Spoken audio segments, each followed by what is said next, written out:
राधे राधे। वसुदेव सुतं देवं कंसचाणूरमर्दनं देवकी परमानंदं कृष्णं वंदे जगद्गुरुं।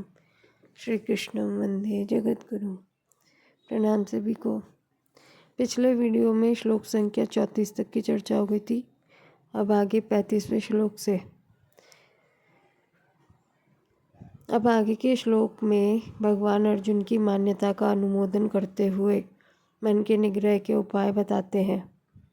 श्री भगवान उवाच असंशयं महाबाहो मनो दुर्निग्रहं चलम् अभ्यासेन तु कौन्तेय वैराग्येण च गृह्यते। श्री भगवान बोले, हे महाबाहो, यह मन बड़ा चंचल है और इसका निग्रह करना भी बड़ा कठिन है। यह तुम्हारा कहना बिल्कुल ठीक है, परंतु हे कुंती नंदन, अभ्यास और वैराग्य के द्वारा इसका निग्रह किया जा सकता है। व्याख्या। असंशयं महाबाहो मनो दुर्निग्रहं चलम। यहाँ महाबाहो संबोधन का तात्पर्य शूरवीरता बताने में है, अर्थात अभ्यास करते हुए कभी उकताना नहीं चाहिए। अपने में धैर्यपूर्वक वैसी ही शूरवीरता रखनी चाहिए। अर्जुन ने पहले चंचलता के कारण मन का निग्रह करना बड़ा कठिन बताया।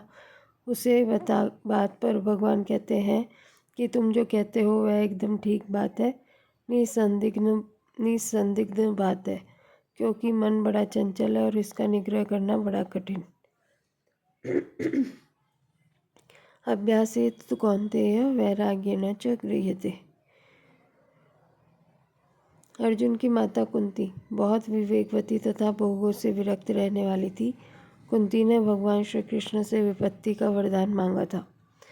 ऐसा वरदान मांगने वाला इतिहास में बहुत कम मिलता है। अतः यहाँ कौन्तेय संबोधन देकर भगवान अर्जुन को कुंती की माता की याद दिलाते हैं। कुंती माता की याद दिलाते हैं कि जैसे तुम्हारी माता कुंती बड़ी विरक्त है, ऐसे ही तुम भी संसार से विरक्त होकर परमात्मा में लगो, अर्थात मन को संसार से हटाकर परमात्मा में लगाओ। मन को बार बार ध्येय में लगाने का नाम अभ्यास है। इस अभ्यास की सिद्धि समय लगाने से होती है। समय भी निरंतर लगाया जाए, रोजाना लगाया जाए। कभी अभ्यास किया कभी नहीं किया, ऐसा नहीं हो। तात्पर्य है कि अभ्यास निरंतर होना चाहिए और अपने ध्येय में महत्व तथा आदर बुद्धि होनी चाहिए। इस तरह अभ्यास करने से अभ्यास दृढ़ हो जाता है। अभ्यास के दो भेद हैं। पहला, अपना जो लक्ष्य ध्येय है उसमें मनोवृत्ति को लगाएं और दूसरी वृत्ति आ जाए, अर्थात दूसरा कुछ भी चिंतन आ जाए उसकी उपेक्षा कर दें, उससे उदासीन हो जाए। जहाँ जहाँ मन चला जाए वहाँ वहाँ ही अपने लक्ष्य को देखें। उपयुक्त दो साधनों के सिवाय मन लगाने के लिए कई उपाय हैं। जैसे पहला, जब साधक ध्यान करने के लिए बैठे तब सबसे पहले 2-4 श्वास बाहर फेंककर ऐसी भावना करे कि मैंने मन से संसार को सर्वथा निकाल दिया। अब मेरा मन संसार का चिंतन नहीं करेगा, भगवान का ही चिंतन करेगा और चिंतन में जो कुछ भी आएगा वह भगवान का ही स्वरूप होगा। भगवान के सिवाय मेरे मन में दूसरी बात आ ही नहीं सकती। अतः भगवान का स्वरूप वही है जो मन में आ जाए, और मन में जो आ जाए वही भगवान का स्वरूप है। यह वासुदेव सर्वम का सिद्धांत है। ऐसा होने पर मन भगवान में ही लगेगा, और लगेगा ही कहाँ। दूसरा, भगवान के नाम का जप करे, पर जप में दो बातों का ख्याल रखे। एक तो नाम के उच्चारण में समय खाली न जाने दे, अर्थात राम राम इस तरह नाम का भले ही धीरे धीरे उच्चारण करे, पर बीच में समय खाली न जाने दे। और दूसरे नाम को सुने बिना न जाने दे, अर्थात जप के साथ साथ उसको सुने भी। तीसरा, जिस नाम का उच्चारण किया जाए मन से उस नाम की निगरानी रखे, अर्थात उस नाम को अंगुली अथवा माला से न गिनकर मन से ही नाम का उच्चारण करे और मन से ही नाम की गिनती करे।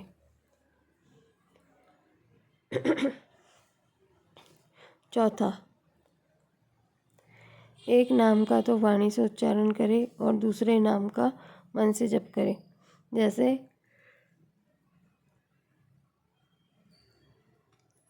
वाणी से तो राम राम राम राम का उच्चारण करे और मन से कृष्ण कृष्ण कृष्ण का जप करे। 5वां, जैसे राग रागिनी के साथ बोलकर नाम का कीर्तन करते हैं, ऐसे ही राग रागिनी के साथ मन से नाम का कीर्तन करें। 6, चरणों से लेकर मुकुट तक का और मुकुट से लेकर चरणों तक का भगवान के स्वरूप का चिंतन करें। 7वां, भगवान मेरे सामने खड़े हैं ऐसा समझकर भगवान के स्वरूप का चिंतन करें। भगवान के दाहिने चरण की 5 उंगलियों पर मन से ही 5 नाम लिख दे। अंगुलियों के ऊपर जो भाग है उस पर लंबाई में 3 नाम लिख दे। चरणों की पिंडी का जो आरंभ है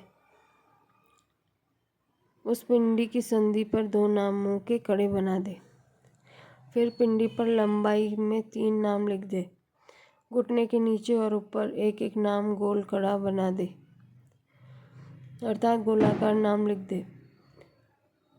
उरु जंगा कमर में 2 नामों की करदनी बना दे। नहीं, उरु पर लंबाई से 3 नाम लिख दे। आधी कमर में 2 नामों की करदनी बना दे। 3 नाम पसली पर लिख दे, 2 नाम कंधे पे और 3 नाम बाजू पे।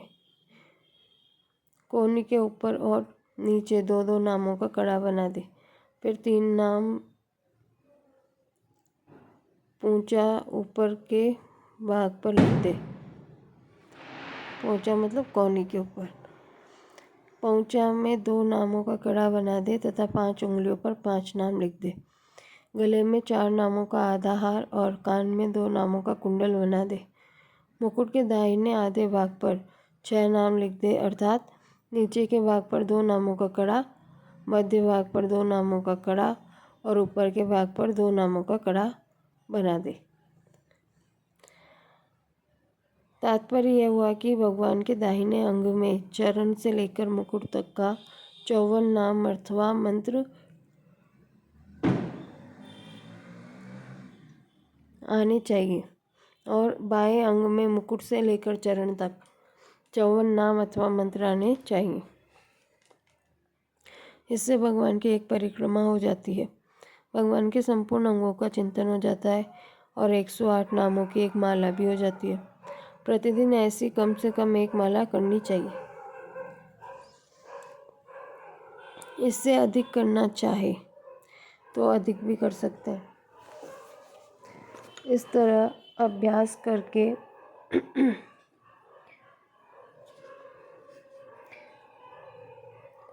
अभ्यास करने के अनेक रूप, अनेक तरीके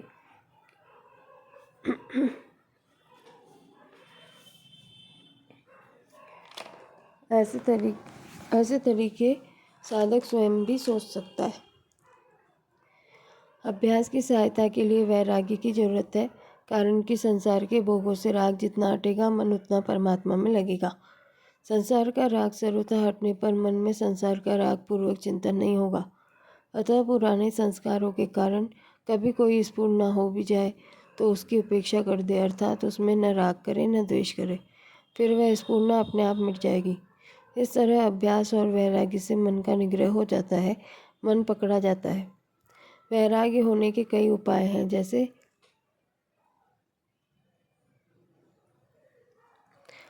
पहला, संसार प्रतिक्षण बदलता है और स्वरूप कभी भी तथा किसी भी क्षण बदलता नहीं, अतः संसार हमारे साथ नहीं है और हम संसार के साथ नहीं हैं। जैसे बाल्यावस्था युवावस्था हमारे साथ नहीं है, परिस्थिति हमारे साथ नहीं रही आदि। ऐसा विचार करने पर संसार से वैराग्य होता है।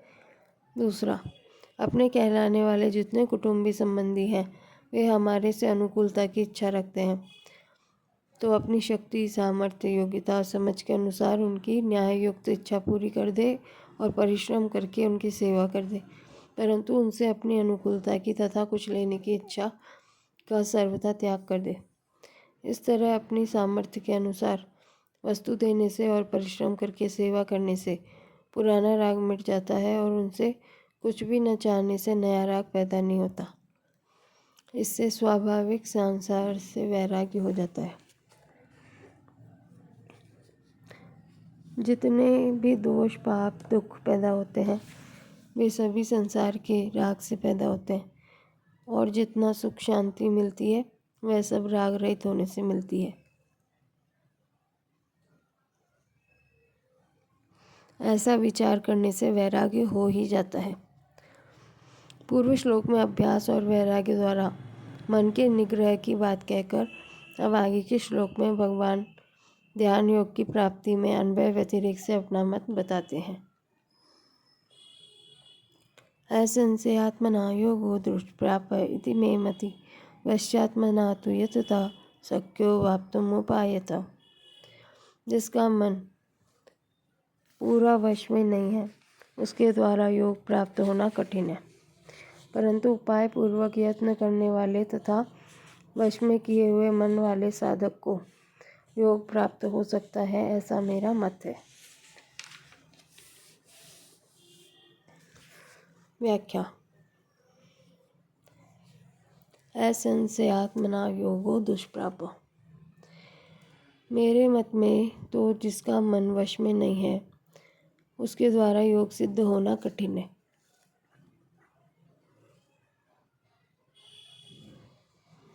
कारण कि योग की सिद्धि में मन का वश में न होना जितना बाधक है उतनी मन की चंचलता बाधक नहीं है। जैसे पतिव्रता स्त्री मन को वश में तो रखती है पर उसे एकाग्र नहीं करती, अतः ध्यान योगी को अपना मन वश में करना चाहिए। मन वश में होने पर वह मन को जहाँ लगाना चाहे वहाँ लगा सकता है, जितनी देर लगाना चाहे उतनी देर लगा सकता है, और जहाँ से हटाना चाहे वहाँ से हटा भी सकता है। प्राय साधकों की यह प्रवृत्ति होती है कि वे साधन तो श्रद्धापूर्वक करते हैं पर उनके प्रयत्न में शिथिलता रहती है, जिससे साधक में संयम नहीं रहता, अर्थात मन इंद्रिया अंतःकरण का पूर्णतः संयम नहीं होता। इसलिए योग की प्राप्ति में कठिनता होती है, अर्थात परमात्मा सदा सर्वत्र विद्यमान रहते हुए भी जल्दी प्राप्त नहीं होते। भगवान की तरफ चलने वाले वैष्णव संस्कार वाले साधकों की मांस आदि में जैसी अरुचि होती है वैसी अरुचि साधक की विषय भोगों में नहीं होती, अर्थात विषय भोग उतने निषिद्ध और पतन करने वाले नहीं दिखते, कारण कि विषय भोगों का ज़्यादा अभ्यास होने से उनमें मांस आदि की तरह गलानी नहीं होती।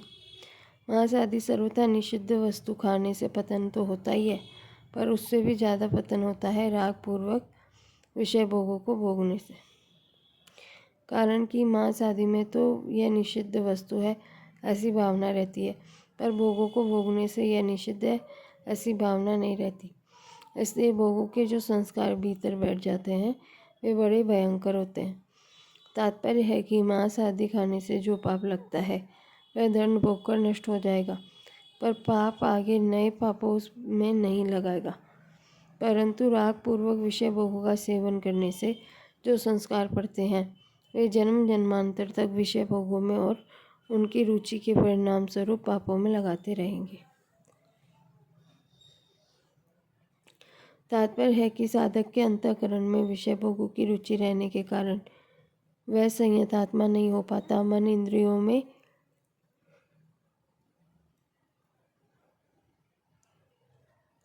इंद्रियों को वश में नहीं कर पाता, इसलिए उसको योग की प्राप्ति में अर्थात ध्यान योग की सिद्धि में कठिनता होती है।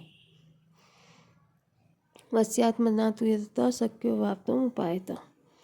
परंतु जो तत्परता पूर्वक साधन में लगा हुआ है, अर्थात जो ध्यान योग की सिद्धि के लिए ध्यान योग के उपयोगी आहार विहार सोना जागना आदि उपायों का अर्थात नियमों का नियत रूप से और दृढ़तापूर्वक पालन करता है और जिसका मन सर्वथा वश में है, ऐसे वश्यात्मा साधक के द्वारा योग प्राप्त किया जा सकता है, अर्थात उसको ध्यान योग की सिद्धि मिल सकती है, ऐसा मेरा मत है।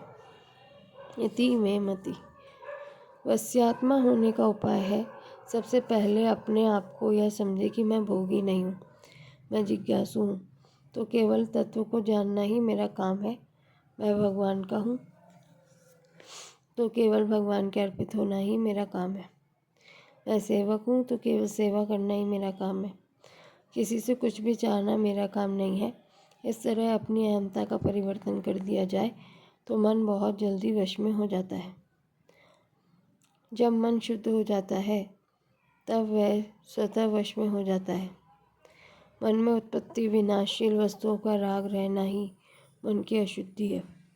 जब साधक का एक परमात्मा प्राप्ति का दृढ़ उद्देश्य हो जाता है तब उत्पत्ति विनाशशील वस्तुओं का राग हट जाता है और मन शुद्ध हो जाता है। व्यवहार में साधक यह सावधानी रखे कि कभी किसी अंश में पराया हक न आ जाए, क्योंकि पराया हक लेने से मन अशुद्ध हो जाता है। कहीं नौकरी मजदूरी करे तो जितने पैसे मिलते हैं उससे अधिक काम करे। व्यापार करे तो वस्तु का तोल नाप या गिनती औरों की अपेक्षा ज़्यादा भले ही हो जाए पर कम न हो। मजदूर आदि को पैसे दे तो उसके काम के जितने पैसे बनते हों उससे कुछ अधिक पैसे उसे दे। इस प्रकार व्यवहार करने से मन शुद्ध हो जाता है।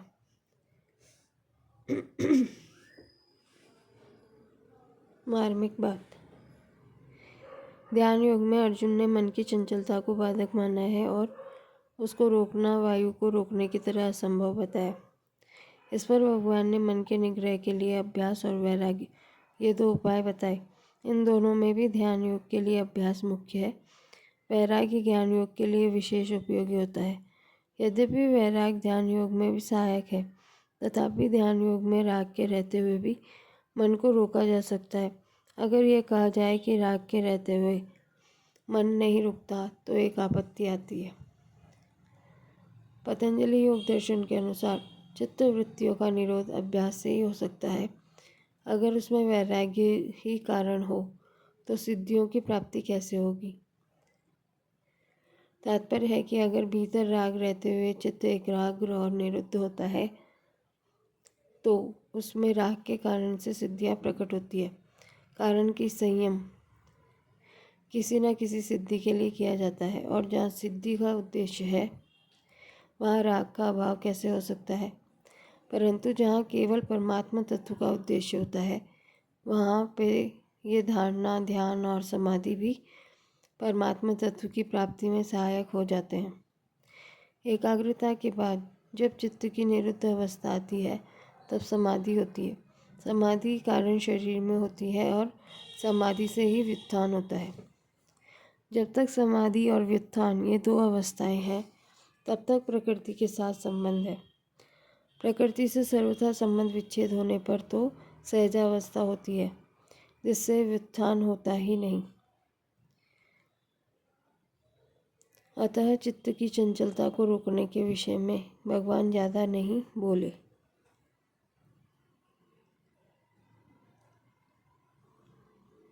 क्योंकि चित्त को निरुद्ध करना भगवान का ध्येय नहीं है, अर्थात भगवान ने जिस ध्यान का वर्णन किया है वह ध्यान साधन है, ध्येय नहीं।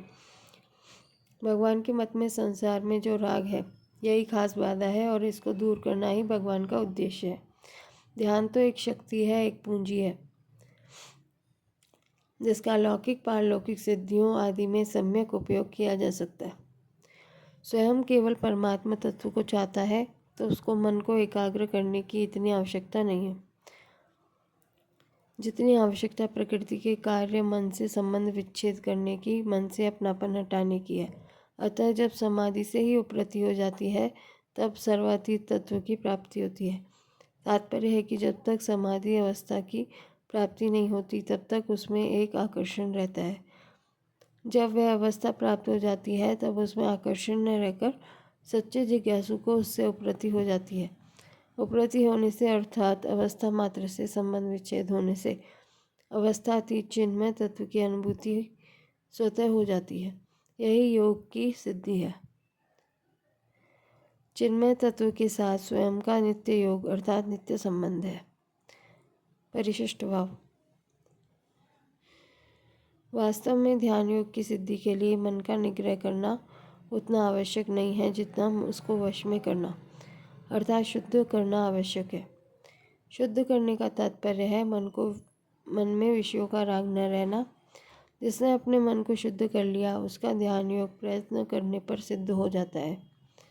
भगवान ने 31वें श्लोक में सर्वभूत स्थितम यो माम भजत एकत्वम आस्थितो पदों से जो बात कही थी उसमें मुख्य बाधा है भगवत बुद्धि न होना। और 32वें श्लोक में आत्मोपम्येन सर्वत्र समम पश्यति अर्जुन। पदों से जो बात कही थी उसमें मुख्य बाधा है राग द्वेष होना।